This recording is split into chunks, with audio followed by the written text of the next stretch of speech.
Hello बच्चों, आपका बहुत बहुत स्वागत है हमारी इस वीडियो में। इस वीडियो में हमको कराने जा रहे हैं अपवर्तनांक से रिलेटेड जो न्यूमेरिकल्स हैं, जो आंकिक प्रश्न हैं। ठीक है, तो शुरू करते हैं। पहला है, यदि वायु के सापेक्ष कांच का अपवर्तनांक 3/2 हो। देखिए, हमने आपको कब सिखाया था इससे पहले वाले वीडियो में कि इस चीज़ को लिखते कैसे हैं, कि वायु के सापेक्ष कांच का अपवर्तनांक। अपवर्तनांक को तो हम लोग n से दिखाते हैं, और वायु के सापेक्ष वाली चीज़ को हम लिखते हैं किधर, इधर। तो वायु लिखेंगे इधर, ठीक है। और कांच का अपवर्तनांक वाली चीज़ को लिखते हैं, मतलब जिसका अपवर्तनांक होता है वो कहाँ लिखते हैं, इधर। तो इसको क्या बोलेंगे कि कांच का अपवर्तनांक वायु के सापेक्ष, या वायु के सापेक्ष कांच का अपवर्तनांक। ये है अपवर्तनांक n या म्यू, ठीक है। ये कितना है, 3/2। आगे क्या है, कांच के सापेक्ष वायु का अपवर्तनांक होगा। ये कह रहे हैं कांच के सापेक्ष। अब देखिए, कांच के सापेक्ष है तो कांच के सापेक्ष को किधर लिखेंगे, n के इस साइड। कांच के सापेक्ष वाली किधर लिखेंगे। फिर किसका पूछ रहा है, वायु का अपवर्तनांक। वायु का अपवर्तनांक किधर लिखेंगे, इधर। ये कह रहे हैं क्या होगा। आप सिंपली देखिए, इसको 3/2 बोला गया है और वायु और कांच को इधर पलट दिया गया है। तो हम लोग इसी चीज़ को क्या करेंगे, हम लोग 1/3/2 कर देंगे, ठीक है। तो जब ऐसा करने से क्या होगा, अब कांच को अगर हम लोग गिलास लिख लें, क्योंकि गिलास का मतलब कांच होता है, और वायु को एयर लिख लें तो लिखना थोड़ा ईजी हो जाएगा। तो गिलास के सापेक्ष हवा का वायु का अपवर्तनांक क्या हो जाएगा, ये 2 चला जाएगा ऊपर। ये मैथमेटिक्स में होता है बेटा, 2/3। आप जनरली ये ना करके आप सीधे लिख दें 2/3, तब भी कोई दिक्कत नहीं है। ये क्वेश्चन पूछा जा चुका है बोर्ड में, ऑब्जेक्टिव में पूछा जा चुका है, MCQ में पूछा गया था, ठीक है। यही इसका आंसर है। मतलब कि सीधी बात समझिए, अगर कोई एक सापेक्ष मीडियम है कोई, और उसका जो है अपवर्तनांक 2 का है, और वो है 1/4, तो अगर आपको ऐसे लिख दे, मतलब उल्टा कर दे इस चीज़ को, तो आप भी इसको जो है उल्टा कर दीजिए, ठीक। तो आपका आंसर आ जाएगा। आप बस इतनी सी बात समझिए, ठीक है। यहाँ पे आप बढ़ते हैं अपने दूसरे क्वेश्चन की तरफ, जो कि है निर्वात में प्रकाश का वेग इतना है, ठीक है। तो हम मतलब निर्वात का मतलब होता है वैक्यूम, ठीक है। तो यहाँ सीधे लिखिए, निर्वात में प्रकाश का वेग कितना है, 3×10⁸ मीटर पर सेकेंड। पारदर्शी शीशे जिसका अपवर्तनांक, आप कह रहे हैं पारदर्शी शीशे का अपवर्तनांक। पारदर्शी शीशे का अपवर्तनांक कितना है, 1.5, ठीक है। प्रकाश के वेग की गणना कीजिए। इसमें क्या निकालना है, प्रकाश का वेग, प्रकाश का वेग यानी स्पीड ऑफ लाइट, वो निकालनी। हम लोग ने एक फार्मूला पढ़ा था, n = c/v, ठीक है। n क्या है, अपवर्तनांक, ये दिया हुआ है। v क्या है, किसी माध्यम में प्रकाश की चाल, ठीक है, निर्वात में, ये दिया हुआ है जो है, सॉरी ये c दिया हुआ है ये, और v निकालना है, ठीक। और प्रकाश का वेग निकालना है किसमें, शीशे में, ठीक है। तो देखिए निकालते हैं। n की वैल्यू क्या है, 1.5 = c कितना है, 3×10⁸ मीटर पर सेकेंड। v क्या है, निकालना है। अब v को अगर हम उधर ले जाएंगे तो हो जाएगा v = इसको इधर ले जाएं, 3×10⁻⁸/1.5। तो ये ऊपर 3 है, नीचे 1.5 है, तो 1.5 का दूना 3 होता है, तो ये ऐसे कर दो सीधे, 2×10⁸ मीटर पर सेकेंड। ये हमारी आ गया प्रकाश का वेग, ठीक है। प्रकाश के वेग की गणना हो गई, यही आपका आंसर है, ठीक। तो हम लोग बढ़ते हैं दूसरे मतलब जो है क्वेश्चंस की तरफ।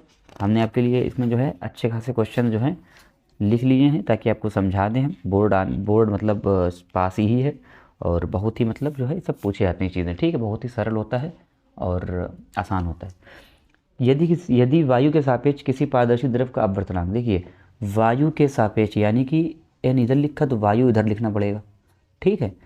पारदर्शी द्रव का अपवर्तनांक, अब मान लिया पारदर्शी द्रव है तो इधर लिख दिया। अब कितना दिया है, 1.2। आप ये चीज़ लिखना अगर सीख गए इस तरीके से, वायु के सापेक्ष, तो जो भी सापेक्ष वाली उधर लिख दो, और जिसका अपवर्तनांक है वो इधर लिख दो, जितना है अपवर्तनांक = लगा के लिख दो, ठीक है।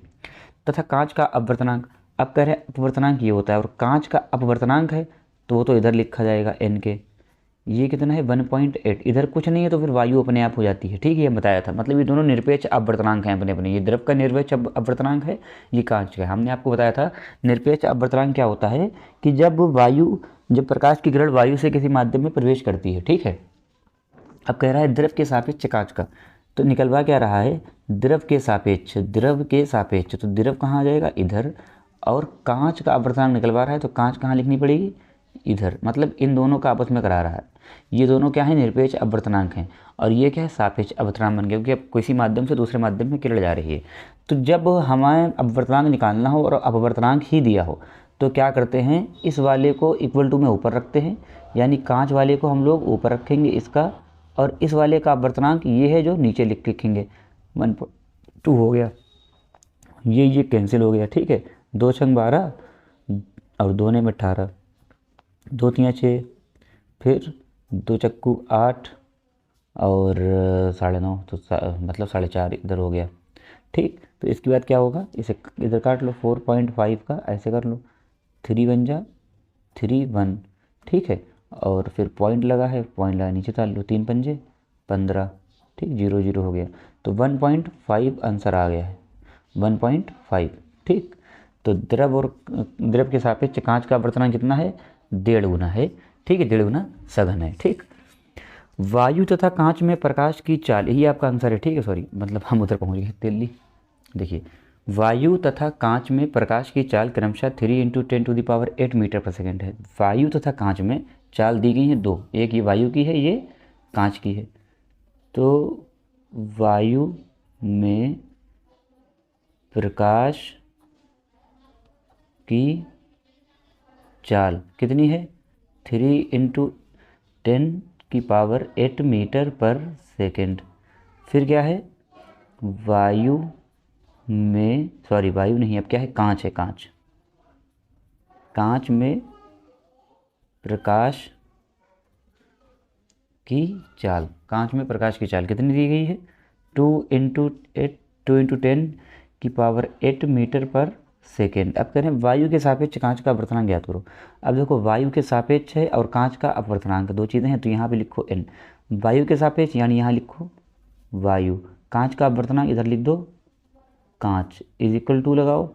और जब दो चालें दी गई होती हैं तो इधर वाली जो चाल होती है इसको ऊपर लिखते हैं, इसको लिखेंगे ऊपर 3 × 10⁸ अपॉन, इस वाली चाल को नीचे लिखेंगे 2 × 10⁸, ठीक है। ये दोनों ही मीटर पर सेकंड में तो कट ही जाएगा। देखिए 2 1 जा 2 और 2 1 जा 2 और 1.5 आ जाएगा इधर, क्योंकि 3 है तो 3 का आधा करेंगे 1.5 हो जाएगा, 2 का मतलब होता है आधा करना, ठीक है, नीचे। तो हो गया 1.5 × 10⁸, ठीक। कांच का अपवर्तनांक, और ये तो कट ही जाएगा, ये कहाँ लिख रहे हो, ठीक है। और 1.5 इसका आ गया वायु के सापेक्ष कांच का अपवर्तनांक, ये आंसर आ गया, ठीक। थोड़ा राइटिंग खराब यहाँ पर हो गई है और जल्दी में कर दिया, लेकिन आप समझ गए होंगे, ठीक है। मतलब हमने यहाँ पे कौन सा फार्मूला यूज़ किया, समझ लीजिए कि जब एक माध्यम के सापेक्ष दूसरे माध्यम का अपवर्तनांक निकालना हो और उन माध्यमों की चाल दी गई हो, ठीक है, तो एक माध्यम का वेग प्रकाश के लिए जो भी है और दूसरे माध्यम का वेग प्रकाश के लिए जो भी है, वही वाला फार्मूला लगा दिया है। वेग दिया गया ना चाल, तो चाल ऊपर नीचे लिखी, जब अपवर्तनांक दिया होगा तो इस वाले का ऊपर लिखेंगे, इस वाले के नीचे लिखेंगे, जब चाल दी होगी तो इस वाली चाल ऊपर लिखेंगे, इस वाली चाल नीचे लिखेंगे, ठीक है। तो ये चीज़ थोड़ा याद रखना। जैसे यहाँ पे जो फार्मूला लगा है वो है 1 × V1 sorry N2/N1 N2/N1 N2/N1, ठीक है। और यहाँ पे जो फार्मूला लगा है वो क्या लगा है, 1 × V1/V2, ठीक है। ये माध्यम 1 है तो माध्यम 1 की चाल, माध्यम 2 है तो माध्यम 2 की चाल, ठीक है, V1 V2 है, ठीक है। अगर आपने वो वाला वीडियो नहीं देखा है, हमारा पिछला वाला है जो, तो आपको थोड़ा हो सकता है थोड़ा मतलब लग रहा हो कि कैसे क्या हो रहा है, क्योंकि उसमें हमने बहुत डीपली बताया था न्यूमेरिकल के साथ, उधर भी हमने न्यूमेरिकल कराए हैं। और अब देखते हैं अगला 5वां, संलग्न चित्र के अनुसार प्रकाश की किरण वायु से किसी माध्यम में प्रवेश करती है, वायु के सापेक्ष माध्यम का अपवर्तनांक ज्ञात कीजिए। देखिए ये चित्र दे दिया है और इस चित्र के अकॉर्डिंग क्या निकालना है, अपवर्तनांक, ठीक है। वायु के सापेक्ष माध्यम का अपवर्तनांक, ये वायु है ऊपर वाली, ठीक है। क्या करें, वायु से किसी माध्यम में, तो ऊपर क्या है वायु और नीचे क्या है, कोई माध्यम है, ठीक। और हमको नहीं पता कि नीचे कौन सा माध्यम है, ठीक है। अब ये कह रहे हैं कि ये क्या कह रहे हैं कि माध्यम में प्रवेश करती है, वायु के सापेक्ष माध्यम निकालना, वायु के सापेक्ष है उसको यहाँ लिख लीजिए आप n, और इधर कर दीजिए वायु, माध्यम का अपवर्तनांक यहाँ लगा दीजिए माध्यम, ठीक है। ये निकालना है। अब ये निकलेगा कैसे, देखिए सबसे पहले क्या यहाँ दिया गया है, कोण के हिसाब से दिया गया है, ठीक है। और एक चीज़ बताइए, क्या जो हम लोग ने स्नेल का नियम पढ़ा था, n बराबर sine i upon sine r, ये पढ़ा है हम लोग ने कि किन्हीं दो माध्यम के लिए एक ही रंग के प्रकाश की किरण के आपतन कोण की जिया, ठीक है, और अपवर्तन कोण की जिया का जो अनुपात होता है वो एक नियतांक होता है, ये sine a upon sine r बराबर एन। तो क्या यहाँ पे साइन 60 हो सकता है? नहीं, न साइन 45 ये वाला हो सकता है। क्यों? क्योंकि ये अभिलंब से नहीं लिया गया है, ठीक है, ये एक माध्यम के और अपवर्तित और आपतित किरण के बीच के कोण है। तो हम सबसे पहले क्या करेंगे, इसके कोण सही निकालेंगे, आई की एंगल आई की वैल्यू सही करेंगे। ये कितना होता है 90 में जब 60 हटाएगा तो कितना आएगा 30। ये कितना होता है 90 में जब ये वाला 45 माइनस करेंगे तब जो 45 आएगा वो वाला हमारा आंसर होगा, ठीक है। तो हम क्या करेंगे, यहाँ सीधे ही लगाएंगे n बराबर, क्योंकि हमें अपवर्तनांक ही निकालना है इसका, तो कैसे निकलेगा sine i upon sine r. तो साइन आई कितना है 30, ठीक है, साइन आई साइन 30 डिग्री, और साइन आर कितना है साइन 45 डिग्री, ठीक है। अब इधर बढ़ते हैं, देखिए साइन 30 की वैल्यू होती है 1/2, ठीक है, n बराबर साइन 30 की वैल्यू कितनी होती है 1/2।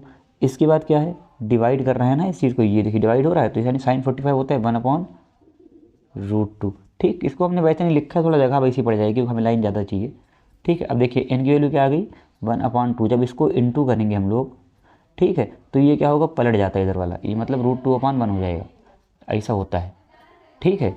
अब देखिए इसका मतलब होता है 2 का मतलब क्या होता है 1/2 का मतलब होता है √2 इंटू √2। ये बेसिक मैथ है बेटा, ये आपको जो है मैथ वाले टीचर ही बताएंगे, और आप अगर मेहनत जानते हो यार, ये सब बहुत बच्चों वाली चीज़ें हैं, ठीक है। ये देखिए आ गया n की वैल्यू क्या आ गई n/1/√2, यही सब अंतर है आपका, ठीक है। कैलकुलेशन थी, मैं बस थोड़ा दिमाग लगाना था इस फिगर में, बाकी कुछ नहीं था, ठीक है। अब देखते हैं अपना अगला क्वेश्चन। यदि किसी वायु के सापेक्ष पारदर्शी द्रव का अपवर्तनांक 1.2 है, मतलब कि वायु के सापेक्ष वायु इधर आ गई, और पारदर्शी द्रव यानी द्रव सब पारदर्शी होंगे, तभी तो माध्यम सारे पारदर्शी है, ठीक है, वायु पारदर्शी है। वायु के सापेक्ष द्रव का अपवर्तनांक कितना है 1.2, ठीक। कांच का अपवर्तनांक 1/5 है, वायु के सापेक्ष ये भी है, तो इधर हो गया कांच का अपवर्तनांक, ये भी वायु के सापेक्ष दिया गया है, ठीक, 1.5 हो गया। तो द्रव के सापेक्ष कांच का अपवर्तनांक की गणना कीजिए। ये अभी जो पीछे क्वेश्चन लगाया था वैसे सेम है बिल्कुल, ठीक है, तो बस निकाल लो, कोई दिक्कत थोड़ी ना है। देखो द्रव के सापेक्ष यानी कि n लिखो, यहाँ द्रव आ जाएगा, और इसमें क्या करना है, किसका निकालना है, द्रव के सापेक्ष कांच का, तो लो निकल आया, बस कैलकुलेशन ही है, ठीक है। जब दो अपवर्तनांक दिए हों तो हम लोग क्या करते हैं, इस वाले को लिखेंगे ऊपर, ठीक, यानी कि ये हो गया ऊपर, और इस वाले को लिखेंगे नीचे, द्रव वाला ये हो गया 1.2, ये गया कट, 3 चक्कू 12, 3 पंजे 15 हो गया, ठीक है। अब 5 और 4 को कर लो भाग यहाँ पे, तो 4 कम 4, 1 आया, पॉइंट लगा, 0 बोला, 4 दूनी 8 हो गया, अब 2 बचा, फिर 0, 4 पंजे 20, यानी कि n और इधर द्रव के सापेक्ष इधर कांच का अपवर्तनांक बराबर क्या हो गया 1.2, ये देखिए अंतर आया 1.25, ठीक है, ये आपका अंतर आ गया। बहुत ईजी था, ऐसा ही तो क्वेश्चन अभी से मिलता जुलता हमने पीछे कराया था, ठीक है। तो यही कुछ था मतलब आज के वीडियो में, और आज का वीडियो आपको समझ में आया होगा, बहुत मेहनत से मतलब हमने ये सब ढूंढ के लिखे हैं, ठीक है। और अगर आपको फिर भी कोई मतलब दिक्कत आ रही हो तो भैया पूछ लो, आपको कोई खास न्यूमेरिकल है तो भैया वो पूछ लो, और कोई दिक्कत हो तो भैया बता दो, ठीक। थैंक यू, वीडियो लाइक कर दिया करो।